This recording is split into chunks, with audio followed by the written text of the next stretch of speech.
नमस्कार किसान भाइयों। हमारे देश में आम को सिर्फ एक फल नहीं बल्कि फलों का राजा माना जाता है और ये हमारे किसानों के लिए एक बहुत बड़ी नकदी फसल भी है। जब सर्दियों का मौसम खत्म हो रहा होता है और वसंत ऋतु की शुरुआत होती है तब आम के बागों में एक अलग ही रौनक आ जाती है। पेड़ों पर लदे हुए सुनहरे बौर या फूल देखकर हर बागवान और किसान का मन खुशी से भर उठता है, क्योंकि यही वो समय है जो तय करता है कि इस साल आम की पैदावार कैसी होगी और आमदनी कितनी होगी। लेकिन अक्सर ये खुशी बहुत कम समय के लिए होती है और जल्द ही एक बड़ी चिंता में बदल जाती है। किसान देखते हैं कि जो बौर कुछ दिन पहले तक पेड़ पर पीले और हरे रंग के मोतियों की तरह चमक रहे थे, वे अचानक सूखने लगे हैं, काले पड़ने लगे हैं और हवा के हल्के से झोंके के साथ जमीन पर गिरकर एक चादर सी बिछा रहे हैं। यह दृश्य किसी भी किसान का दिल तोड़ने के लिए काफी होता है, क्योंकि गिरता हुआ हर एक फूल दरअसल गिरता हुआ मुनाफा है। आम में फूल झड़ने की ये समस्या पूरे भारत के किसानों की सबसे बड़ी समस्याओं में से एक है। अगर आपके बाग में भी ऐसा हो रहा है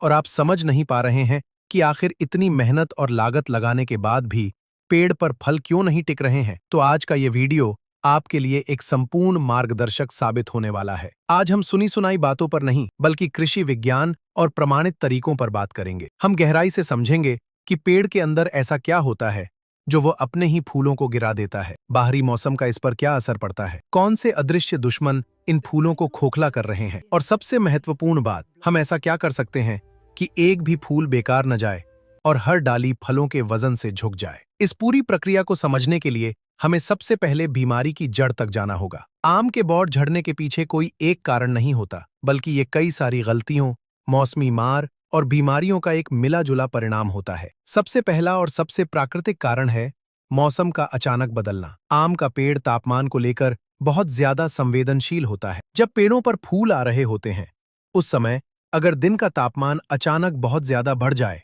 और रात का तापमान बहुत ज्यादा गिर जाए तो इस भारी उतार चढ़ाव को आम के नाजुक फूल बर्दाश्त नहीं कर पाते। इसके अलावा कई बार फरवरी और मार्च के महीने में बेमौसम की बारिश हो जाती है या फिर बहुत घना कोहरा छा जाता है। ये कोहरा और बारिश फूलों के अंदर के पराग कणों को धो देती है या उन्हें आपस में चिपका देती है, जिससे परागण यानी पॉलिनेशन की प्रक्रिया पूरी नहीं हो पाती। जब फूल से फल बनने की प्राकृतिक प्रक्रिया ही पूरी नहीं होगी तो पेड़ उस फूल को अपने आप नीचे गिरा देता है। मौसम को तो हम पूरी तरह से नियंत्रित नहीं कर सकते, लेकिन हम पेड़ों की अंदरूनी ताकत इतनी बढ़ा सकते हैं कि वे इस मौसमी तनाव को झेल सकें। मौसम के बाद जो दूसरा सबसे खतरनाक दुश्मन हमारे बागों में घुसपैठ करता है वो है मैंगो हॉपर, जिसे आम बोलचाल की भाषा में हम आम का भुनगा, फुदका या तेला कीट भी कहते हैं। ये कीट इतना चालाक और खतरनाक होता है कि ये अक्सर पेड़ की छालों की दरारों में छुपकर सर्दियां निकालता है और जैसे ही पेड़ पर नई कोपलें या मुलायम फूल आते हैं ये उन पर हमला कर देता है। अगर आप अपने बाग में जाएं और पेड़ों की डालियों के पास जाकर हल्का सा हिलाएं या ताली बजाएं तो आपको अनगिनत छोटे छोटे कीट भिनभिनाते हुए उड़ते दिखेंगे। ये भुनगे फूलों की नाजुक डंठलों पर बैठ जाते हैं और उनका सारा रस चूस लेते हैं। जब फूल का रस ही खत्म हो जाएगा तो वो सूख कर भूरा हो जाता है और टूट कर गिर जाता है। बात सिर्फ रस चूसने तक ही खत्म नहीं होती। ये भुनगा कीट अपने पीछे एक चिपचिपा और मीठा पदार्थ छोड़ता है जिसे हनीड्यू कहा जाता है। इस मीठे पदार्थ पर बहुत तेजी से सूटी मोल्ड नाम की एक काली फफूंदी पनपने लगती है। आपने देखा होगा कि कई बार आम के पत्ते और फूल पूरी तरह से काले पड़ जाते हैं, जैसे किसी ने उन पर कालिख पोत दी हो। ये इसी फफूंदी का काम है। ये कालिख पत्तों को सूरज की रोशनी लेने से रोक देती है, जिससे पेड़ अपना खाना नहीं बना पाता और कमजोरी के कारण बचे खुचे फूल भी गिरा देता है। तीसरा बड़ा कारण एक और फफूंदी जनित बीमारी है जिसे हम पाउडरी मिल्ड्यू या चूर्निल आसिता कहते हैं। जब मौसम में नमी होती है और बादल छाए रहते हैं तब ये बीमारी सबसे ज्यादा फैलती है। अगर आप फूलों को ध्यान से देखेंगे तो आपको ऐसा लगेगा जैसे किसी ने फूलों की टहनियों पर सफेद रंग का टेलकम पाउडर छिड़क दिया हो। ये सफेद पाउडर दरअसल एक फंगस है जो फूलों के ऊतकों को अंदर ही अंदर खा जाती है। इसके असर से फूल पहले सफेद होते हैं, फिर सलेटी और अंत में काले होकर राख की तरह झड़ जाते हैं। इसके अलावा एक और बीमारी होती है एंथ्रेक्नोज, जिसमें फूलों और नई पत्तियों पर गहरे भूरे और काले रंग के धब्बे पड़ जाते हैं और वे सड़ने लगते हैं। अब आते हैं चौथे और सबसे बड़े कारण पर, जो प्राकृतिक नहीं है बल्कि हमारे किसान भाइयों द्वारा अनजाने में की गई एक बहुत बड़ी गलती है। वो गलती है बाग में पानी और सिंचाई का गलत प्रबंधन। हमारे बहुत से किसान भाई सोचते हैं कि पेड़ पर फूल आ गए हैं अब पेड़ को ज्यादा ताकत की जरूरत है, तो चलो इसमें खूब सारा पानी लगा देते हैं। लेकिन कृषि विज्ञान के अनुसार ये सबसे विनाशकारी कदम होता है। आम के पेड़ का एक प्राकृतिक स्वभाव होता है, जब आप फूल आने की अवस्था में पेड़ की जड़ों को पानी से भर देते हैं तो पेड़ को लगता है कि उसे भरपूर खुराक मिल रही है, इसलिए वो अपनी सारी ऊर्जा फलों को बनाने के बजाय नई पत्तियों और टहनियों को उगाने में लगा देता है। इसे वानस्पतिक विकास या वेजिटेटिव ग्रोथ कहते हैं। जब पेड़ नए पत्ते निकालने लगता है तो वो फूलों को अपनी प्राथमिकता से हटा देता है और सारे के सारे बौर जमीन पर गिरा देता है। इसलिए आपको ये गांठ बांध लेनी है कि जब तक आम के पेड़ पर फूल खिल रहे हों और उनमें से छोटे छोटे फल बाहर ना आ जाएं, तब तक आपको पेड़ में एक बूंद भी अतिरिक्त पानी नहीं देना है। आपको पेड़ को थोड़ा प्यासा रखना है ताकि वो तनाव में आकर अपनी सारी ताकत अपनी अगली पीढ़ी यानी फलों को बचाने और उन्हें बड़ा करने में लगाए। तो सवाल ये उठता है कि सिंचाई आखिर करनी कब है और कैसे करनी है। पानी देने का सही समय तब आता है जब फूलों के गुच्छों में से कम मटर के दाने के आकार के छोटे छोटे हरे फल स्पष्ट रूप से दिखाई देने लगे। जब फल मटर के दाने के बराबर हो जाए तब आपको पहली हल्की सिंचाई करनी चाहिए। ध्यान रहे, हल्की सिंचाई करनी है, खेत को पूरी तरह से लबालब नहीं भरना है। इसके बाद जैसे जैसे फलों का आकार बढ़ता जाए, यानी जब वे कंचे या मार्बल के आकार के हो जाएं, तब आप नियमित अंतराल पर पानी दे सकते हैं ताकि फलों का विकास तेजी से हो और उनके अंदर अच्छी मात्रा में गूदा भर सके। गर्मियों में नमी बनाए रखने के लिए आप पेड़ के तने के आसपास सूखी पत्तियों या पुआल से मल्चिंग भी कर सकते हैं, जिससे पानी भाप बनकर उड़ेगा नहीं और जड़ों को ठंडक मिलती रहेगी। अब जब हमने बीमारियों और गलतियों को समझ लिया है, तो आइए इनके पक्के और अचूक समाधान की तरफ बढ़ते हैं। हमें अपने बाग को बचाने के लिए कीटनाशकों और फफूंदनाशकों के स्प्रे का एक बहुत ही सटीक और वैज्ञानिक शेड्यूल अपनाना होगा। दवाइयों का छिड़काव कब करना है, ये दवाई के नाम से भी ज्यादा महत्वपूर्ण होता है। हमें 3 प्रमुख अवस्थाओं में स्प्रे करना होता है। पहला छिड़काव तब किया जाना चाहिए जब पेड़ पर बौर या फूल की डंठल निकलना शुरू ही हुई हो, यानी फूल अभी कलियों के रूप में हो और पूरी तरह से खिले ना हो। इस समय हमें भुनगा कीट और सफेद फफूंदी दोनों को एक साथ रोकना है। इसके लिए आप एक बहुत ही असरदार कीटनाशक इमिडाक्लोप्रिड 17.8% SL का इस्तेमाल कर सकते हैं। इसकी मात्रा आपको 1 मिलीलीटर प्रति 3 लीटर पानी के हिसाब से रखनी है। इसके साथ ही फफूंदी को रोकने के लिए आप एक अच्छा सिस्टेमिक फफूंदनाशक जैसे हेक्साकोनाजोल 5% SC का 2 मिलीलीटर प्रति लीटर पानी में, या फिर कार्बेंडाजिम और मैनकोजेब का मिश्रण जो बाजार में साफ के नाम से मिलता है, उसे 2 ग्राम प्रति लीटर पानी में घोल लें। इन दोनों यानी कीटनाशक और फफूंदनाशक को एक साथ मिलाकर एक घोल तैयार करें और पूरे पेड़ पर अच्छी तरह से तरबतर करते हुए छिड़काव करें। इस एक स्प्रे से भुनगा कीट का शुरुआती हमला रुक जाएगा और पाउडरी मिल्ड्यू की फंगस भी खत्म हो जाएगी। यहाँ पर मैं आपको एक बहुत ही सख्त और जरूरी चेतावनी देना चाहता हूँ, जो अक्सर नजरअंदाज कर दी जाती है। जब आपके बाग में बौर पूरी तरह से खिल चुके हों, उनमें से हल्की हल्की खुशबू आ रही हो और आप देखें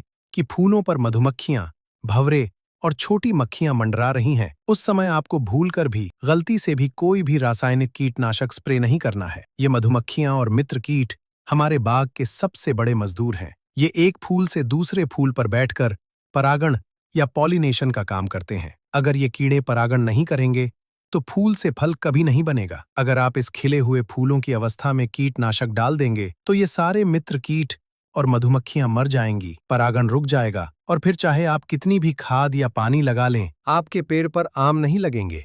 इसलिए जब फूल पूरी तरह खिले हों तब स्प्रे मशीन को हाथ भी न लगाएं। स्प्रे का दूसरा चरण तब शुरू होता है जब परागण की प्रक्रिया पूरी हो चुकी हो, ज्यादातर फूल सूखकर नीचे गिर चुके हों और टहनियों पर मटर के दाने के आकार के छोटे छोटे आम लटकने लगे। इस समय भुनगा कीट फिर से फलों के डंठल का रस चूसने की कोशिश करता है और काले धब्बे वाली बीमारी एंथ्रेक्नोज फलों को खराब कर सकती है। इस समय आप थियामेथॉक्सम 25% WG नाम के कीटनाशक का 1 ग्राम प्रति 3 लीटर पानी की दर से घोल बना सकते हैं और साथ में कोई अच्छा फफूंदनाशक मिलाकर दूसरा स्प्रे कर सकते हैं। इससे आपके छोटे फल सुरक्षित हो जाएंगे। अब बात करते हैं उस सबसे अहम चरण की जिसके लिए हर किसान इंतजार करता है। जब फल बन गए हैं तो उन्हें पेड़ पर मजबूती से कैसे चिपकाए रखें और उनका आकार कैसे बढ़ाएं। फल कई बार प्राकृतिक रूप से भी झड़ते हैं क्योंकि पेड़ अपनी क्षमता से ज्यादा फलों का बोझ नहीं उठा सकता। लेकिन हम इस झड़ने को कम जरूर कर सकते हैं। इसके लिए प्लांट ग्रोथ रेगुलेटर यानी पीजीआर बहुत चमत्कारिक रूप से काम करते हैं। फलों की डंठल को मजबूत करने और उन्हें झड़ने से रोकने के लिए नेफ्थलीन एसिटिक एसिड या जिसे NAA कहा जाता है, उसका उपयोग सबसे बेहतरीन माना गया है। बाजार में ये आपको प्लानोफिक्स के नाम से आसानी से मिल जाएगा, लेकिन यहाँ एक बहुत बड़ा पेंच है। प्लानोफिक्स एक हार्मोन है और इसकी मात्रा को लेकर आपको बेहद सावधान रहना होगा। अगर आपने इसे गलती से भी ज्यादा डाल दिया तो जो फल पेड़ पर टिके हैं वे भी रातों रात नीचे गिर जाएंगे। इसकी सही मात्रा सिर्फ 1 मिलीलीटर प्रति 3 से 4 लीटर पानी है। अगर आप 15 लीटर की नैपसैक स्प्रे मशीन का इस्तेमाल कर रहे हैं तो उसमें सिर्फ 4 से 5 मिलीलीटर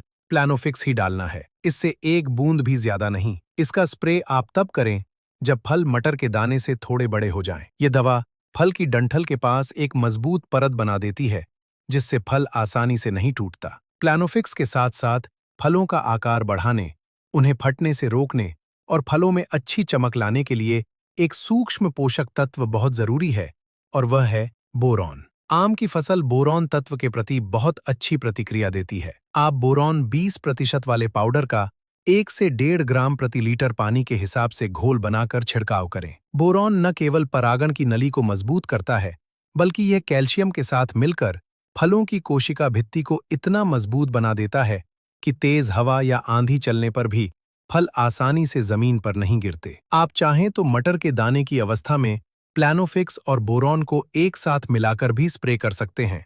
इससे बहुत ही शानदार परिणाम देखने को मिलते हैं। यहाँ तक तो हमने ऊपरी दिखावे और स्प्रे की बात कर ली, लेकिन कोई भी पेड़ तब तक मजबूत नहीं हो सकता जब तक उसकी जड़ें मजबूत न हों। एक अच्छी पैदावार के लिए मिट्टी के अंदर का पोषण सबसे ज्यादा मायने रखता है। सिर्फ ऊपर से दवाइयां छिड़कना एक तात्कालिक इलाज है। स्थायी समाधान जमीन के नीचे से शुरू होता है। अक्सर किसान क्या करते हैं कि पेड़ के बिल्कुल तने के पास खाद डाल देते हैं, जो कि एक गलत तरीका है।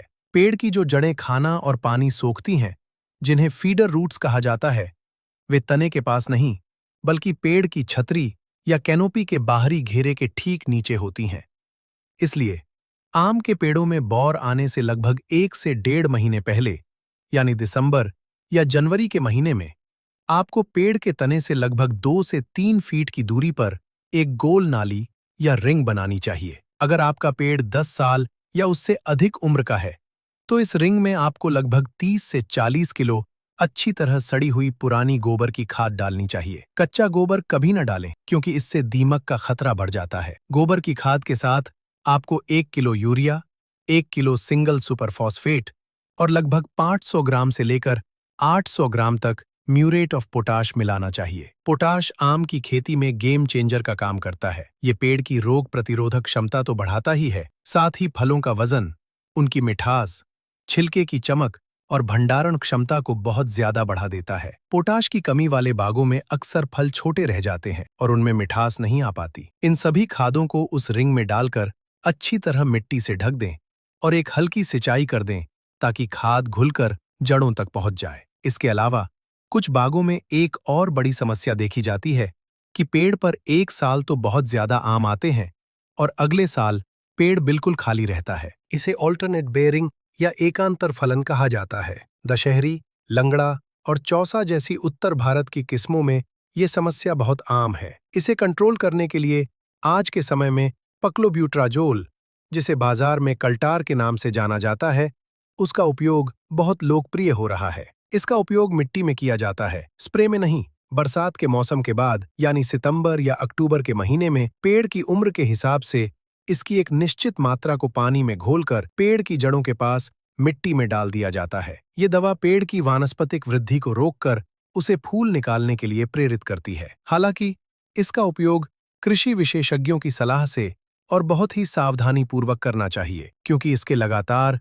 और गलत इस्तेमाल से पेड़ की उम्र कम हो सकती है। बाग की साफ सफाई भी बौर झड़ने की समस्या से जुड़ी हुई है। सर्दियों की शुरुआत में जब आप अपने बाग में जाएं, तो पेड़ों की सूखी, बीमार और एक दूसरे को काटती हुई टहनियों की कटाई छटाई यानी प्रूनिंग जरूर करें। इससे पेड़ के अंदरूनी हिस्सों तक धूप और हवा का संचार होता है। जहां धूप पहुंचती है, वहां फंगस और बीमारियां कम पनपती हैं। बाग के नीचे गिरी हुई पुरानी पत्तियों और सड़े हुए फलों को इकट्ठा करके जला दें या गड्ढे में दबा दें। क्योंकि अक्सर इन्हीं में अगले साल के लिए भुनगा कीट और फंगस के बीजाणु छिपे रहते हैं। तो किसान भाइयों, अगर हम इस पूरी चर्चा का निष्कर्ष निकालें तो सफलता का मंत्र बहुत ही सीधा और स्पष्ट है। आपको बस प्रकृति के साथ तालमेल बिठाकर वैज्ञानिक तरीकों को अपनाना है। सबसे पहले, फूल आते समय पेड़ को पानी के तनाव में रखना है और सिंचाई बिल्कुल नहीं करनी है। दूसरा, कीटनाशक और फफूंदनाशक का सही समय पर, यानी फूल खिलने से पहले और मटर के दाने के आकार पर ही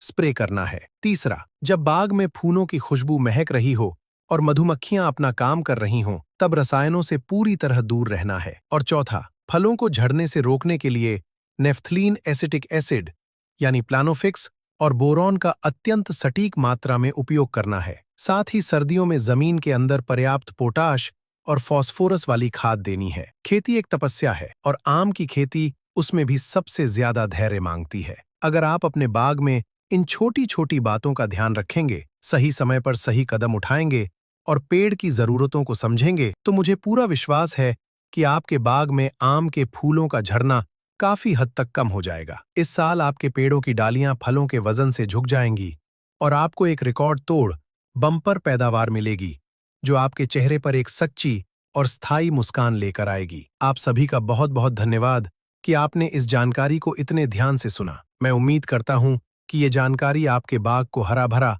और फलों से परिपूर्ण बनाने में मददगार साबित होगी। जय हिंद, जय किसान।